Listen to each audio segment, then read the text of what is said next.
Un homme plongé dans la boue n'a pas besoin qu'on vienne lui faire des discours sur la saleté de la boue. Il a plutôt besoin d'une main compatissante à laquelle il peut s'accrocher pour sortir de la boue. Nous sommes cette main compatissante.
Des louanges. Vous faites toujours un travail très merveilleux. Que Dieu se souvienne de vous lorsqu'il viendra dans son règne. Nous allons tourner les pages de nos Bibles dans Matthieu chapitre 13. Et nous allons nous pencher sur l'étude de la parabole du semeur. Nous lirons du 4e au 8e verset, et puis du 19e au 22e verset. La Bible dit ceci que un semeur sortit pour s'aimer. Comme il s'aimait, une partie de la semence tomba le long du chemin. Les oiseaux vinrent et la mangèrent.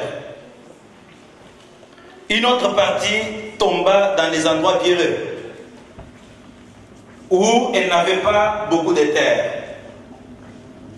Elle leva aussitôt, parce qu'elle ne trouva pas un sol profond. Mais quand le soleil parut, elle fut brûlée et sécha, faute de racines.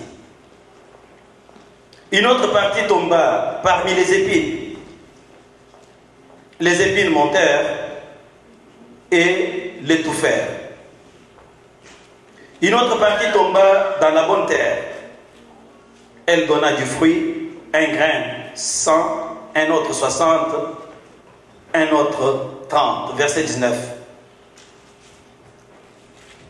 Lorsqu'un homme écoute la parole du royaume et ne la comprend pas, le malin vient et enlève ce qui a été semé dans son cœur. Cet homme est celui qui a reçu la semence le long du chemin. Celui qui a reçu la semence dans les endroits pierreux, c'est celui qui entend la parole et la reçoit avec joie. Mais il n'a pas de racines en lui-même. Il croit pour un temps, et dès que survient la tribulation ou la persécution à cause de la parole, il y trouve une occasion de chute. Celui qui a reçu la semence parmi les épines, c'est celui qui entend la parole, mais en qui les soucis du siècle présent et la séduction des richesses étouffent cette parole et la rendent infructueuse. Celui qui a reçu la semence dans la bonne terre, c'est celui qui entend la parole et la comprend. Il porte du fruit, et un grain en donne 100, un autre 60, un autre 30. Père, nous voulons te dire merci pour ton amour et pour ce temps que nous allons prendre à l'étude de ta parole. Il est dit qu'ils seront tous enseignés de Dieu. Enseigne-nous, Père. Au nom de Jésus-Christ. Amen. Le message de ce dimanche a pour titre « Le croyant de la 4e catégorie ». Je répète, le message de ce matin porte pour titre « Le croyant de la 4e catégorie ». Vous vous souviendrez qu'il y a quelque temps, je vous ai dit que je vais beaucoup revenir sur le message qui touche au signe des temps, parce que nous observons nous tous que les signes parlent, que les signes nous annoncent que le Fils de l'homme est à la porte. Et parce que les signes parlent, et que ces signes nous annoncent que Jésus revient bientôt, je vais vous encourager ce matin à faire un effort pour demeurer un vrai chrétien de la 4e catégorie. Si vous l'êtes déjà, vous devez le demeurer. Sinon, pour faire un effort et devenir un chrétien de la 4e catégorie, si vous ne l'êtes pas encore, afin que lorsque bientôt le Fils de l'homme va apparaître, que vous puissiez être qualifié pour la vie éternelle. Vous savez que nous insistons sur des vérités importantes dans notre marche de tous les jours avec Dieu.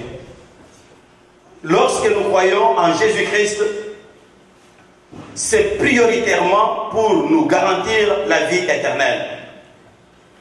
Et j'aimerais que cela puisse être clair dans la vie de tous les enfants du royaume. Que chacun de nous prenne conscience que la vie sur la terre est éphémère et que personne ne vous trompe pour vous dire que après la mort il n'y a rien. Non, après la mort il y a quelque chose. Et si Jésus-Christ est descendu sur la terre, c'était justement pour nous apprendre ce que nous devons faire pour que nous puissions nous qualifier à la vie éternelle. Je vais vous dire que la vie éternelle est plus que tout ce que le monde peut nous offrir. Lorsque vous avez affaire aujourd'hui à un homme très riche, mais à qui le médecin a donné un ultimatum, que dans 4 heures vous allez mourir, si n'importe quel charlatan se présente au devant de lui et lui dit que homme riche, moi dans 1 heure je vais te guérir et tu ne vas pas mourir, mais donne-moi 1 milliard, cet homme riche va donner 1 milliard sans même se poser des questions. Pourquoi? Parce qu'il a envie de vivre. Dieu a placé en chacun de nous la pensée de l'éternité. Tel que vous êtes là, vous voulez toujours vivre éternellement. C'est vrai.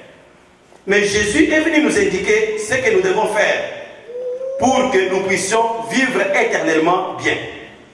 Et le message de ce jour vous encourage à demeurer, si vous l'êtes déjà, le chrétien de la 4e catégorie, ou à le devenir, parce que vous pouvez le devenir. Nous sommes encore pendant la période de grâce. Le Fils de l'homme continue à pardonner, le Fils de l'homme continue à effacer, le sang de Jésus-Christ continue à crier. Et ce sang crie même en faveur de tous les criminels.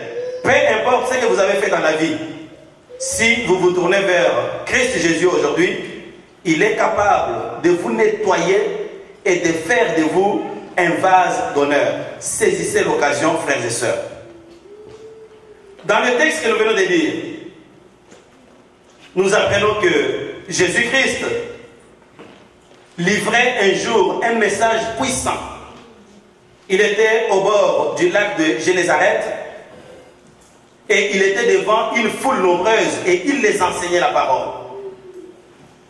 La Bible dit que ce jour-là, il a décidé de leur parler en parabole. Et il a commencé par la parabole que nous venons de lire. Dans cette parabole, Jésus leur dit qu'un jour, un homme est sorti pour aller s'aimer. Alors qu'il s'aimait, qu'il jetait les graines pour s'aimer, il y a une première partie des graines qui sont tombées le long du chemin. Aussitôt que ces graines sont tombées, les oiseaux sont descendus et les ont picotées. Et l'histoire est terminée là pour ces graines.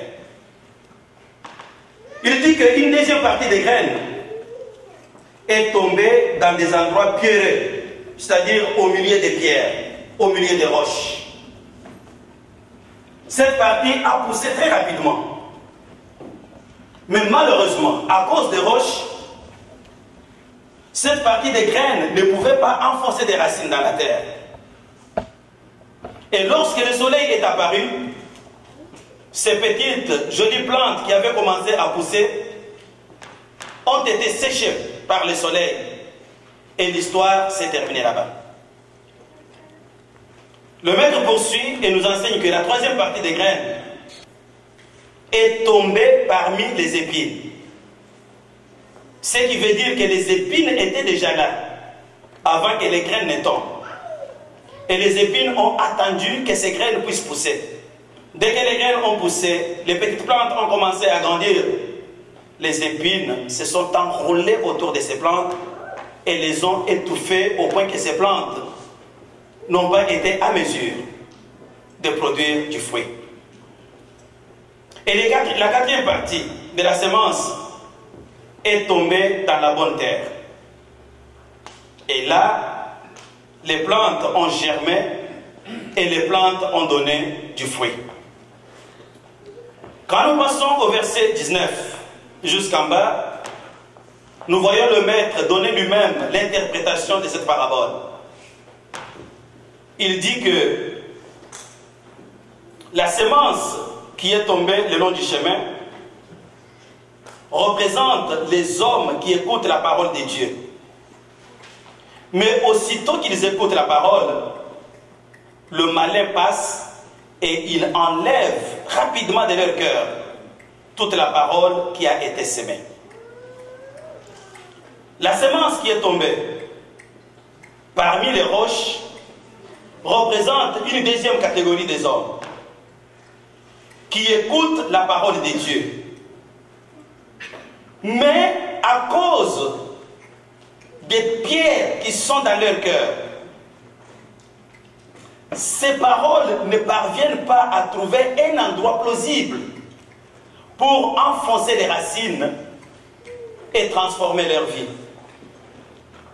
Dès que le soleil chauffe, c'est-à-dire dès qu'il y a une petite tribulation qui se présente sur leur parcours à cause de la parole de Dieu, ces hommes trouvent un motif valable pour abandonner la foi.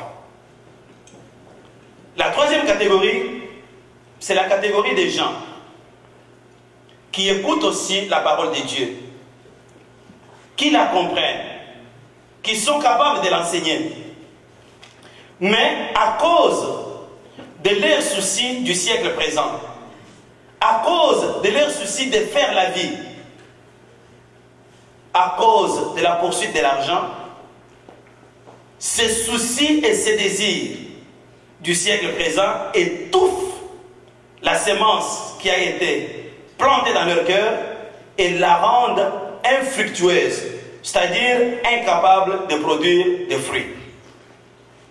Et il interprète le un quart de la semence qui est tombée sur la bonne terre comme étant ceux qui écoutent la parole du royaume, qui l'entendent, qui la comprennent et qui produisent les fruits.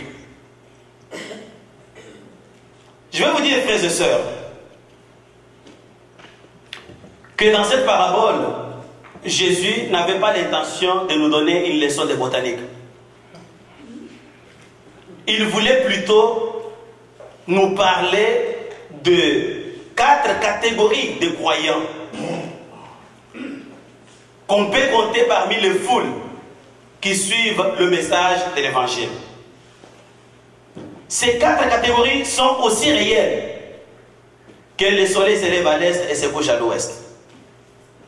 Vous les connaissez, vous pouvez les observer et même vous pouvez vous retrouver dans une des catégories ce matin.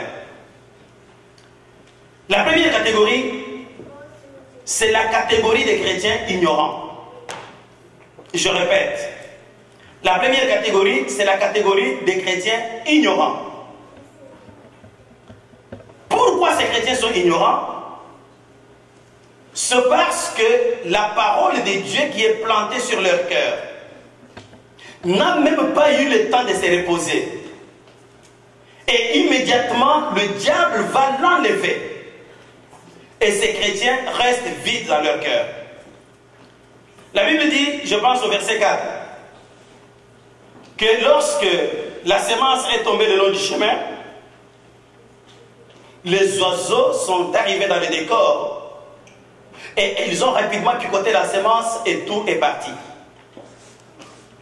Vous aurez certainement rencontré dans votre vie chrétienne, ou peut-être observé cette expérience dans la foi, où lorsque la parole du royaume est annoncée, la personne qui écoute la parole ne retient absolument rien. Elle peut avoir passé 10 ans dans la foi, 20 ans dans la foi, mais c'est une personne qui ne comprend rien des choses de Dieu. C'est une catégorie réelle parmi les croyants. C'est une catégorie réelle qui existe au milieu des gens qui suivent même la parole de Dieu. Mais cette catégorie a été victime de la manœuvre de l'ennemi. Qu'est-ce que l'ennemi a fait?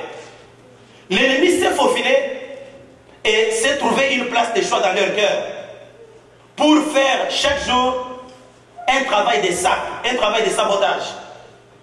C'est-à-dire lorsque la parole est annoncée, il enlève la parole, il jette dehors. Et il fait ça à la longueur des jours. Mais ce frère ou cette sœur ne peut pas se rendre compte s'il est attentif, il va seulement observer une chose, qu'il est incapable de saisir les vérités du royaume et de marcher selon ces vérités. Et je vais ajouter une deuxième chose, que lorsque l'ennemi enlève la sémence, ce n'est pas que nécessairement il laisse votre cœur vide, non. Il en profite pour semer une mauvaise sémence. Ce qui fait que parfois, dans les églises de Dieu, un prédicateur peut prêcher comme je prêche, et quand il termine, vous demandez à un certain frère, une certaine sœur, qu'est-ce que le prédicateur a prêché aujourd'hui? Ah non, non, non, c'était merveilleux. Oui, c'était merveilleux. Qu'est-ce qu'il a dit? Il fallait que tu sois là toi-même. C'était vraiment merveilleux. Le vrai problème, ce n'est pas que c'était vraiment merveilleux, c'est qu'il fait un effort pour trouver qu'est-ce qui a été enseigné, mais tout est parti. Il n'y a rien. Que ce soit le verset qui était donné, il n'y a rien qui est resté dans son esprit. Mais par contre, si le pasteur avait commis une gaffe, il va dire, le pasteur a dit aujourd'hui la papa au lieu de dire le papa. Ça ne parle pas. Pourquoi? Parce que l'ennemi a profité pour planter sa sémence. C'est la sémence de l'ennemi qui est laissée dans son cœur. Si le pasteur a mal parlé peut-être, c'est un homme, il peut mal parler. Soit tel frère dit, oh non, non, non, non. Aujourd'hui le pasteur a injurié tel frère dans l'assemblée. Il lui a dit ceci, il lui a dit cela. Ça ne parle pas. Pourquoi ça ne parle pas? Parce que c'est la sémence que le diable laisse sur son cœur. Frères et sœurs, nous sommes en train de vivre pendant ce temps. Et nous devons faire attention. Peut-être c'est vous. Comment est-ce que vous vous sentez lorsque la parole du royaume est plantée sur votre cœur? La première conséquence de ce type de chrétiens, c'est qu'ils ne peuvent pas avoir la foi. Regardez que dans la Bible, le maître ne dit pas que ces gens ont quitté l'église. Ils n'ont pas besoin de quitter l'église. Ils n'ont pas besoin d'abandonner la foi parce qu'ils n'en ont pas. Je m'explique. La Bible dit que la foi vient de ce qu'on entend. Et ce qu'on entend, c'est la parole de Dieu. Or, lorsque ces personnes entendent la parole, ils n'ont pas le temps de la saisir parce qu'elle est immédiatement enlevée sa beauté. D'où va leur provenir la foi? Parce qu'ils n'ont pas entendu la parole, ils ne l'ont pas comprise. Ce qui fait qu'ils vont rester dans l'église, ils vont sauter, ils vont descendre, mais ils n'ont pas la foi. Ce sont des personnes qui deviennent la proie facile de l'esprit d'erreur. Lorsqu'une nouvelle doctrine apparaît et dit que nous allons commencer à prier nus parce que dans le jardin d'Éden, Dieu avait créé l'homme et la femme nus, immédiatement il embrasse cette doctrine. Pourquoi? Parce que son cœur est vide et il n'y a que le mauvais qui peut y pousser. Toutes les erreurs doctrinales, il va embrasser. Ça, c'est très dangereux. La deuxième conséquence de cette catégorie de gens, c'est que ce sont des morts vivants. Amen. Amen. Je vous le dis. Il y a des morts vivants, spirituels. Complètement morts. Je m'explique. Si vous lisez Genèse chapitre 40, on va vous parler du passage de Joseph dans la prison en Égypte. La Bible dit que, alors que Joseph était en prison, il y a des officiers de Pharaon qui se sont mal comportés et le Pharaon les a aussi jetés en prison. C'était un échanson et un palettier. Après un temps, la Bible dit que ces deux officiers ont eu chacun un rêve. Ils se sont réveillés le matin et ils ont raconté leur rêve à Joseph. L'échanson a dit: je rêvais qu'il y avait un cèpe qui avait 3 sarments, 3 branches, et sur ces 3 branches, il y a eu des bourgeonnements, il y a eu des fleurs, il y a eu des raisins, et je me suis vu en train de prendre ces raisins et les presser dans le verre pour extraire le jus, le vin, et donner à mon seigneur le Pharaon. Là, Joseph le regarde et lui dit: c'est vrai, tu as bien vu, dans 3 jours, tu seras libéré, et Pharaon va te restaurer dans tes charges. Les chansons, c'est celui qui a la charge des versets, des goûters, des versets le vin au roi, tu vas reprendre ton travail. Le panetier, ayant observé que l'interprétation a été très bonne pour son ami, il décide aussi de raconter son songe. Il dit, écoute, moi aussi j'ai rêvé. J'ai rêvé que je portais 3 paniers portant des pains blancs. Mais dans le dernier panier, il y avait des mets succulents pour le pharaon. Mais j'ai vu dans mon rêve que les oiseaux sont venus et ils ont commencé à manger le pain qui était dans le 3e panier. Joseph me regarde et lui dit, c'est dangereux pour toi. C'est dangereux. Donc toi, dans 3 jours, Pharaon va te couper la tête. Qu'est-ce qui a poussé Joseph à comprendre immédiatement que Pharaon allait couper la tête de cet homme? C'est simple à comprendre, frère. Il est impossible qu'un vivant, moi vivant, je me promène dans la rue, il est impossible qu'un oiseau vienne se poser sur ma tête. C'est impossible. Mais si vous voyez qu'un oiseau est posé sur la tête d'un homme, c'est que cet homme est mort. Parce que l'oiseau doit fuir l'homme. Et c'est ce qui a fait que le gaillard a été pendu après 3 jours et il est parti.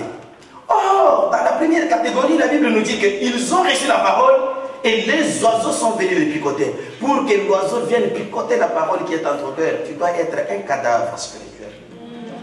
Amen. Voilà pourquoi j'ai dit que la deuxième conséquence de ce type de chrétiens de la première catégorie, c'est que ce sont des morts vivants. Ma prière à Dieu, mon frère, ma soeur, que vous ne soyez pas comptés dans cette catégorie. Osez dire ceci que mon peuple est détruit parce qu'il lui manque la connaissance. En d'autres termes, mon peuple meurt faute de connaissance.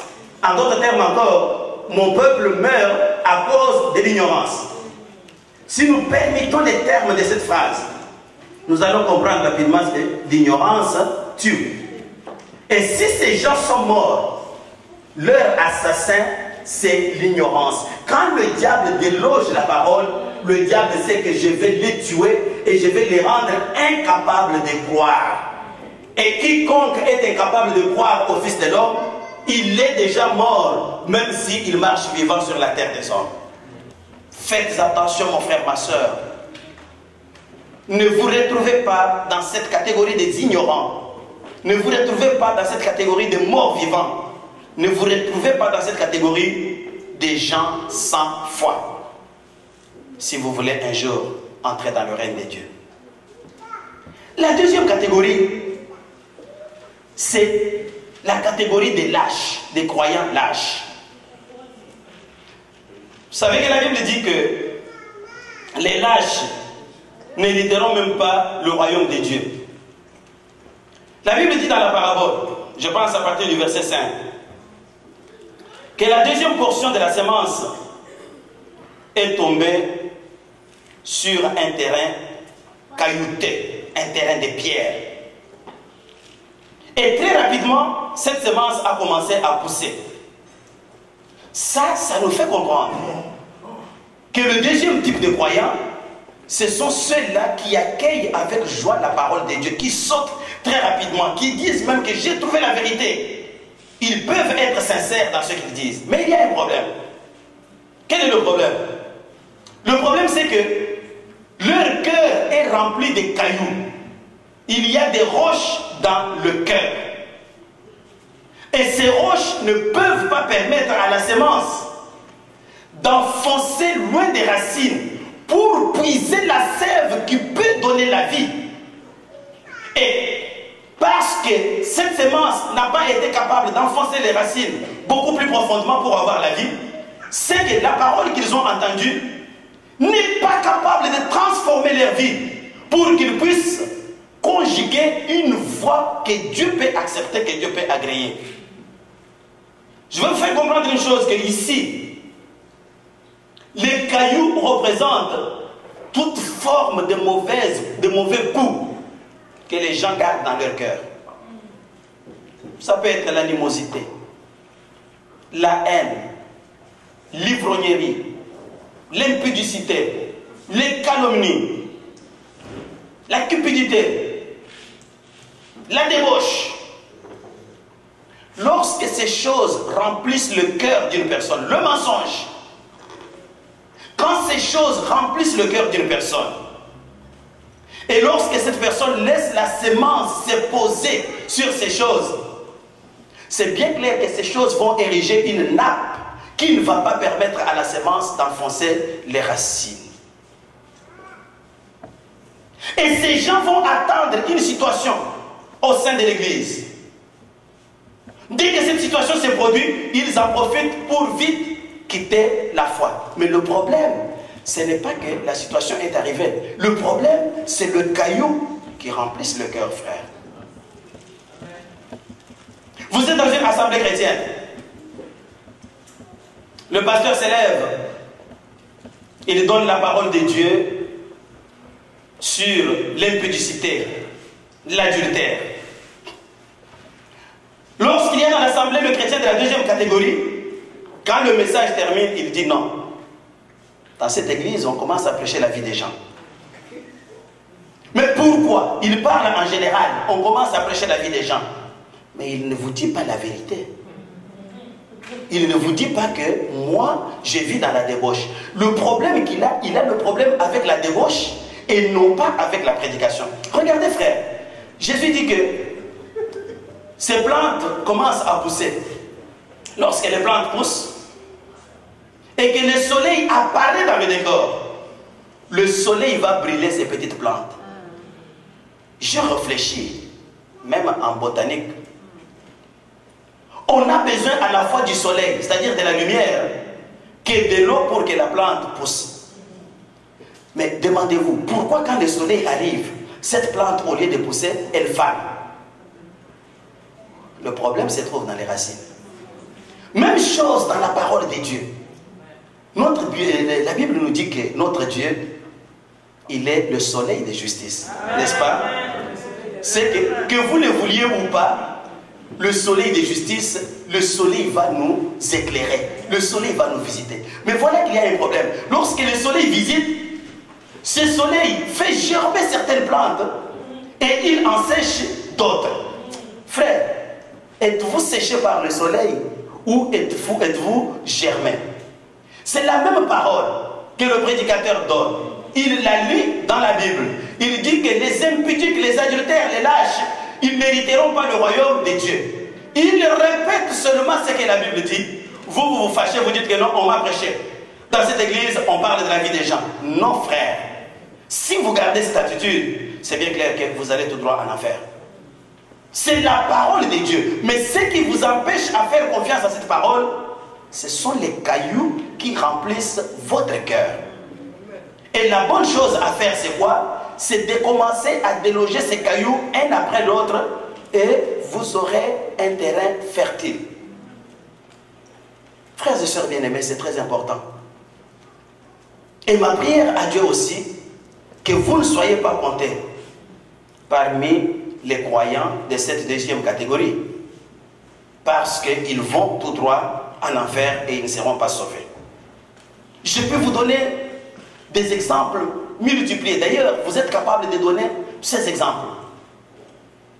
Lorsque une sœur apparaît dans une assemblée mal vêtue et que par hasard ce jour-là, Dieu a dirigé son serviteur à parler de la décence des tenues, qu'est-ce qu'elle va se dire dans son cœur? Si elle persiste à marcher de cette manière, elle va dire là c'est moi, tu n'as pas suivi la parole d'aujourd'hui. Du début à la fin, c'était moi. Moi, je ne piétinerai plus dans cette église-là. Le problème, c'est ce que beaucoup de gens ne comprennent pas. Le problème, c'est qu'il n'a pas quitté l'église. Il a quitté la parole. Parce qu'en quittant l'église, la Bible n'a pas changé. La Bible va rester la même. Même chez lui, à la maison, il va lire, vous devez vous habiller avec décence. Mais ce qu'il a délogé de son cœur, ce n'est pas l'église. Parfois, des gens se font des soucis en s'imaginant qu'on a délogé l'église du cœur. D'ailleurs, si vous délogez l'église, la Bible dit que l'église est le corps de Jésus-Christ. En délogeant l'église, vous avez délogé Christ. Ce sont des lâches qui ne sont pas capables d'affronter les problèmes dans l'assemblée. Vous venez dans l'assemblée, parfois ça nous fait mal en tant que berger. Vous venez dans l'assemblée. Vous avez eu des problèmes entre vous, chrétiens fidèles. Peut-être lorsque vous étiez à Miami, vous étiez chicané quand vous étiez encore païen. Vous comprenez? Quand vous étiez encore païen, vous avez couru derrière une petite demoiselle, vous deux. Mais vous vous retrouvez dans la foi, vous ramenez toute l'histoire et la préhistoire de votre vie passée, vous la mettez au présent. Et quand vous regardez votre frère, vous le boudez. Et celui qui est boudé dit, non, non, non, je ne peux pas rester dans cette église-là, il n'y a pas d'amour. Mais il ne dit pas la vérité. Il ne dit pas que le problème n'est pas le problème d'amour. Le problème, c'est que nous avons eu un passé commun corrompu. Et ce passé nous a poursuivis jusqu'ici. Amen. C'est la vérité. Amen, l'église. Là, vous avez affaire à qui? Aux croyants lâches, aux croyants de la deuxième catégorie. Ils n'attendent que les tribulations. Ils n'attendent que... Et d'ailleurs, ils voient des persécutions partout. Pour votre pasteur là, je l'ai croisé en cours de route, il ne m'a pas salué. C'est qu'il avait vraiment un problème contre moi. Quel problème, frère? Vous créez des problèmes. Mais vous les créez pourquoi? Parce que vous n'avez pas de racines. Puisque si la parole a enfoncé les racines dans votre cœur, elle va vous transformer. Lorsqu'une plante est plantée, lorsque la plante enfonce les racines et bien nourrie, vous allez voir la santé extérieure de la partie de la plante. Le feuillage va être vert, tout va être en santé. Mais quand la plante n'a pas de bonnes racines, n'est pas bien nourrie, vous allez la voir toujours moche. Et le vrai problème, il faut rentrer travailler au niveau des racines. La troisième catégorie, frère, c'est la catégorie de ce que j'appelle les croyants mondains. La Bible dit que la troisième portion de la semence est tombée parmi les épines. Lorsque cette semence a commencé à pousser, les épines les ont envahis, les ont étouffés et ne leur ont pas permis de produire le fruit. Vous soulignez ici fruit, c'est très important. Et le maître dit qu'il s'agit ici des gens qui écoutent la parole, qui entendent la parole, qui la comprennent même, qui sont même capables de l'enseigner aux autres. Mais à cause des soucis du siècle présent, ces gens ne parviennent pas à laisser la parole produire des fruits dans leur vie. Qu'est-ce que cela veut dire? Et c'est cette catégorie qui remplit beaucoup d'églises chrétiennes aujourd'hui. C'est cette catégorie, dans cette catégorie qu'on trouve beaucoup de ministres de Dieu aujourd'hui. Même des gens qui étaient fidèles, mais qui se sont convertis à la troisième catégorie. C'est-à-dire quoi? Les gens ont besoin de faire la vie. Mais tout en aimant ou tout en prétendant aimer Dieu. C'est-à-dire quoi? Il sert Dieu, il est dans la maison de Dieu, il écoute la parole, il la comprend. Mais dans l'autre temps, il regarde le voisin païen à côté. Il voit que ce voisin, il prend la bière, il est content, lui aussi va prendre la bière. Il va dans le bar la nuit, lui aussi va aller dans le bar. J'en ai déjà entendu dire de nos frères, laissez-moi vers la vie, je me suis converti trop jeune. Vous vous êtes converti trop jeune et vous voulez maintenant faire la vie. Donc, les gens s'imaginent que faire la vie c'est quoi? C'est courir derrière 3-4 filles, tromper sa femme ou tromper son mari, c'est tricher, c'est porter un habit serré parce que j'ai vu un musicien du monde qui a porté un habit serré, moi je porte aussi. C'est rouler dans de grosses voitures. Les soucis du siècle présent, frère.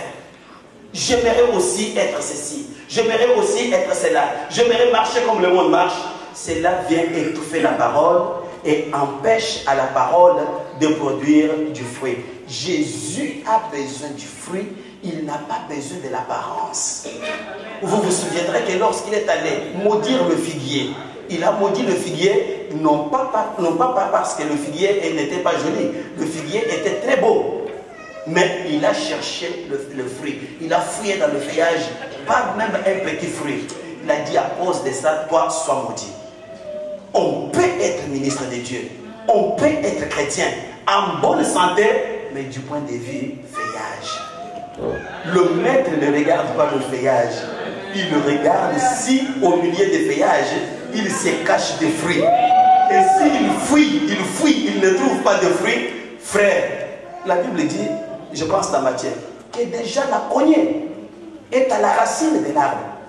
Et tout arbre qui ne produit pas de fruits, allez, coupez, jetez dans le feu. Mais le serviteur dit, maître, pitié, je te demande pitié pour ces arbres. Donne-moi encore un temps, je vais mettre du fumier tout autour. Si l'année prochaine, ces arbres ne produisent pas de fruits, tu as le feu vert pour les couper. Peut-être que toi, on t'a juste gardé pour mettre du fumier. Et que l'épée de Démoclès est en train de planer sur les racines. Donc, c'est-à-dire que si tu ne produis pas de fruits, on coupe. Réponds-toi, frère, change. Produis des fruits. Produis des fruits, frère. Produis des fruits. Produis des fruits. Produis des fruits. Sinon, la poignée du ciel, la poignée, c'est la hache. La hache va sectionner toutes les racines et vous allez finir la course dans le feu. La quatrième catégorie, c'est la catégorie des enfants du royaume. C'est pourquoi je parlais aujourd'hui des croyants de la quatrième catégorie. C'est pourquoi je vous ai encouragé aujourd'hui à devenir les croyants de la quatrième catégorie. Ce sont des hommes et des femmes qui entendent la parole du royaume, qui l'écoutent, qui la comprennent, qui produisent des fruits. Jean-Baptiste a dit un jour aux pharisiens et aux sadducéens qui sont venus aussi se faire baptiser, il les regarde, il leur dit, race de vipères, qui vous a appris à faire la colère à venir? Mais attention, produisez donc les fruits dignes de repentance. C'est-à-dire, produisez les fruits qui prouvent que vous êtes vraiment un sujet repenti. Parce qu'il y a des mauvais fruits, il y a aussi des bons fruits. On ne mange pas de fruits de tous les arbres ici, frère. Il y a des arbres qui produisent des fruits nocifs. Produisons des fruits qui sont dignes de repentance. Ces fruits, c'est quoi? C'est l'amour, c'est la bonté, c'est la patience, c'est la joie, c'est la bienveillance, c'est la maîtrise de soi. Et si nous sommes les enfants du royaume, qui ont laissé la parole entrer dans le cœur, cette parole va vous transformer, frère. Amen. Et en vous transformant, elle va réellement faire de vous un sujet qui a produit des fruits que notre Dieu va venir cueillir pour manger. Lorsque Dieu va venir pour cueillir l'amour chez vous et manger, est-ce qu'il va trouver l'amour? Notre Dieu se nourrit de fruits, mais de bons fruits. Je résume. Je vous ai parlé du croyant de la quatrième catégorie. Et je vous ai encouragé. Si vous êtes déjà un croyant de la quatrième catégorie, frère, que personne ne vous trompe. Mon ami, si vous vous rappelez le témoignage d'un certain imam ivoirien qui s'était répandu, j'en ai déjà parlé ici, l'introduction de ce témoignage, il dit, mon frère, acceptez dans la vie qu'on vous trompe avec un mauvais chèque, un faux chèque. Acceptez que votre femme ou votre mari vous trompe avec un autre homme ou une autre femme.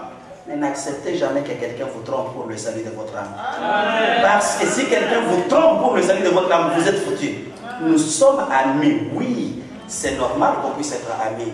Nous sommes frères, oui, c'est normal qu'on puisse être frères. Nous sommes mari et femme, oui, c'est normal qu'on puisse être mari et femme. Mais quant à la vie éternelle, je vais entrer seul, frère. Ce n'est pas parce que vous avez décidé de quitter la vie éternelle que moi je vais vous suivre pour aller avec vous en enfer. Sauvez-vous du siècle présent, frère. Je vous aime en tant que ma femme dans la maison. Mais quand vous prenez le chemin de la mort, je ne vous suis pas. Je vous dis, ma soeur, je vous regarde. Avancez, venez ici. Mais vous êtes libre de venir ou de refuser. Parfois, il y a des gens qui se laissent corrompre juste par des amis. Oh, vous savez que nous sommes amis depuis le jeune âge. Oui, oui, oui, oui. Nous sommes amis depuis le jeune âge. Qui vous a dit que nous allons mourir le même jour? Mais si vous décidez, vous d'aller en enfer, vous voulez que moi aussi j'aille en enfer à cause de vous? Non, je dois être un chrétien indépendant. Le regard fixé sur Jésus-Christ, qui est le chef et le consommateur de notre foi. Alors, ne vous laissez pas dribbler par n'importe qui. Par contre, faites tout pour demeurer ce croyant de la quatrième catégorie qui laisse la parole de Dieu inonder le cœur, provoquer des transformations et des changements et produire des fruits que notre Dieu apprécie. Ainsi, quand le maître arrive, parce qu'il est déjà en route, quand il arrive bientôt, vous allez être qualifiés pour la vie éternelle.